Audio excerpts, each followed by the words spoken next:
Hey, what's up guys? Welcome back to my channel. It's Tech, and today I'm going to comparing the Dimensity 9000 versus the Google Tensor.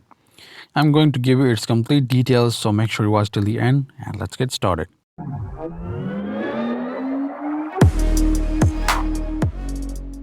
So the newly launched Dimensity 9000 is going to be comparing with the Google Tensor. It's going to be a huge difference between them because the Dimensity 9000 is coming with the flagship level of performance, whereas the Google Tensor is based on old process that is Exynos 9855. I already made a video on Google Tensor, so I will leave a card on this video, so make sure you also watch that.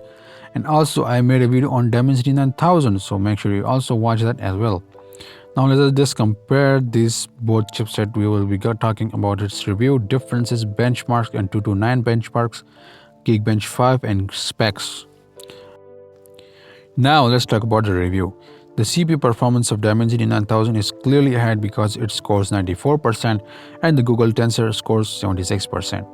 The gaming performance of Dimensity 9000 is also 98%, gaining the Google Tensor from 76 to 84 in the gaming performance.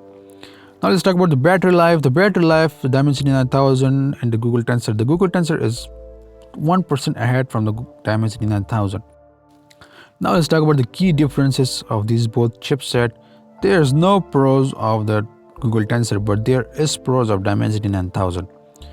The Dimensity 9000 has 4 MB larger L3 cache than the Google Tensor and also shows a significantly better Antutu 9 scores, beating up to 49%, and also based on 4 nanometer processor versus 5 nanometer processor, and also supported 17% higher memory bandwidth, 60 against 51.2, and also have the higher clock speeds of 9% and launch with the better set instruction architecture. So now let's start with the benchmarks of Antutu 9.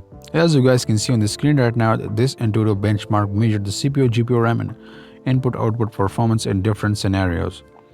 The Dimensity 9000 clearly beats the Google Tensor up to 49%, plus 49%, because it's scoring the 110,19,919, beating the Google Tensor by 49%. As you guys can see on the screen right now, the CPU performance is clearly ahead of the Dimensity 9000 from the Google Tensor. The GPUs also shows the best performance I've ever seen on any chipset. The GPU performance also shows 3,93,810 versus 2,78,665. The memory is faster, up to 100% faster in memory from the Google Tensor to the Dimensity 9000 because it scored 1,86,890 versus 91,371. Wow.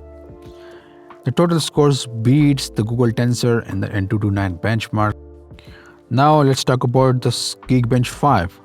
The single core performance of the Dimensity 9000 clearly ahead, up to 21% from the Google Tensor, beating the Google Tensor in single core performance. And the multi-core performance, the Google Tensor is clearly down and the Dimensity 9000 is clearly ahead, up to 52%, crashing the Google Tensor by up to 52%. The 3D mark shows the Dimensity 9000 is unknown because it's not been launched yet, but we do have the data from the Google Tensor.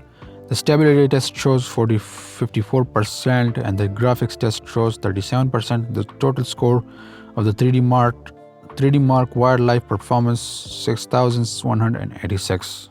Now let's talk about the Dimensity 9000 versus Google Tensor on the CPU. The Dimensity 9000 uses the Cortex X2 1 core on the 3.5 GHz versus the Cortex X1 on the Google Tensor, that 2 cores on 2.8 GHz. As you guys can see on the screen right now, the frequency is also faster on the Dimensity 9000. Instruction set architecture is also newer in the Dimensity 9000, and also the L3 cache and the L2 cache is also ahead from the Google Tensor, beating the Google Tensor in CPU performance. Now let's talk about the graphics. The Dimensity 9000 uses the Mali G710 and the Google Tensor uses the Mali G78 MP20. Their architecture is based on Valhalla, but the GPU frequency is also the same and the execution units is still great on the Google Tensor. That's why the Google Tensor has gained up to 27% in the graphics performance. Now let's talk about the memory. They both use the LPDDR5, but the Dimensity 9000 uses the LPDDR5X. The memory frequency also goes to Dimensity 9000, as you guys can see on the screen right now. That is 3700, and that is 3750 megahertz. That is 3.7 gigahertz. The Google Tensor is also using the LPDDR5, but their memory frequency is 32 megahertz. The max memory bandwidth on the Dimensity 9000 is 60 GB versus the Google Tensor 151 GB per second. Now let's talk about the multimedia. The Dimensity 9000 uses their own NPU and the Google Tensor uses their Tensor processing unit. They're both based on 3.1 UFS 3.1 storage type, but the max display resolution goes to Google Tensor because it's able to support 4K, versus the Dimensity 9000 can support up to Quad HD plus resolution. But the max camera resolution on the Dimensity 9000 that it can support 320 megapixel camera.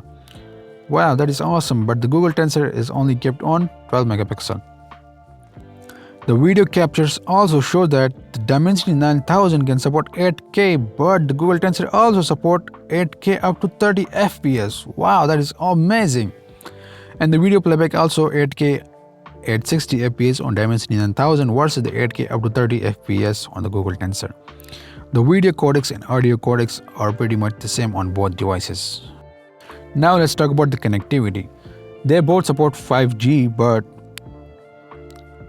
the Bluetooth version on Dimensity 9000 is clearly newer because they are using a Bluetooth version of 5.3.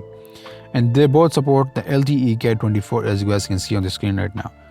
The info, the Dimensity 9000 was announced on November 2021 versus Google Tensor on October 2021. There is not a big difference in these both chipsets, but that was some crazy details about these both chipsets. So if you enjoyed this video, then a sub to the channel will be awesome, and also leave a like and comment down below. Let me know your thoughts that which one will you prefer. It's stick and see ya in the next video. Thank you for watching.